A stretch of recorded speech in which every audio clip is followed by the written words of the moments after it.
Wandarga, Ngatokatil Harold Ludwick. I'm a Bulkanwara man. I'm from Haufel, Turpil country. My symbol is a black cockatoo, what we call Ngura. But I'm sitting here in Wanda country, the white cockatoo, at the James Cook Museum, in a very, very special place for the Waimbur people.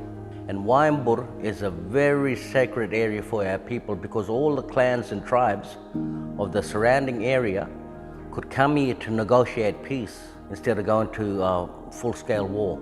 So it was a very important place where blood was not to be spilt. And that's a very significant part when we talk about the visit of Cook. Cook and their endeavor were being watched by Bamangay from all down south, all the way up here. And so in our language we say, for a boat or canoe, it's kulngoy. So yara kulngoy karara, wala do ko nganilbe. So when they got here, they realized that it was a big ship. Cook was very lucky because if he would have landed a kilometer or more to the north, could have been a different story. This is where I talk about reciprocity, because Captain Cook and his men threw a fish to our people and our people grabbed it. There was a practical use for that, food.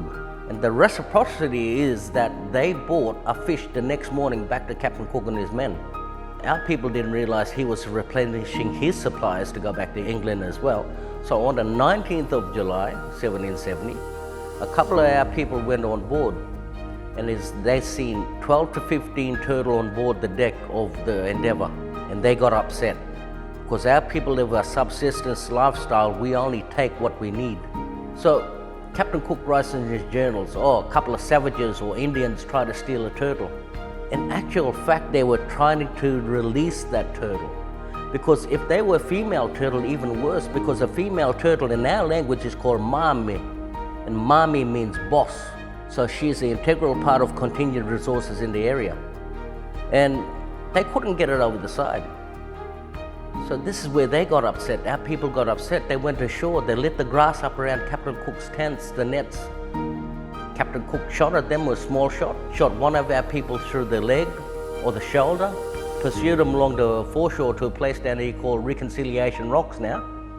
But this is the important part of the story, because this is where cultural governance stopped a sovereign nation, the colonial nation, in their tracks. He asserted his cultural governance, being the elder of this area. He walked out in front of Captain Cook with a broken spear, wiping sweat and blowing it towards Captain Cook. And this, in our custom, is what we do. We mask people with our sweat, so our spirits will believe that you're one of us. They look after you, hold you tight and keep you safe. And that's a very important moment, because Yapariko, the little old man, he was calling Captain Cook Tawon, like a friend, more than an enemy, even though Captain Cook desecrated this land by spilling blood. So with that, Captain Cook understood with the broken spear that this little old man was saying no more fighting, because the spear he held was broken. So that represented peace, no fighting. And Captain Cook had a presence of mind to understand this. And with that, he handed back a bundle of spears he collected along the foreshore while chasing the Aboriginal people. And from then on, they had a mutual respect for each other.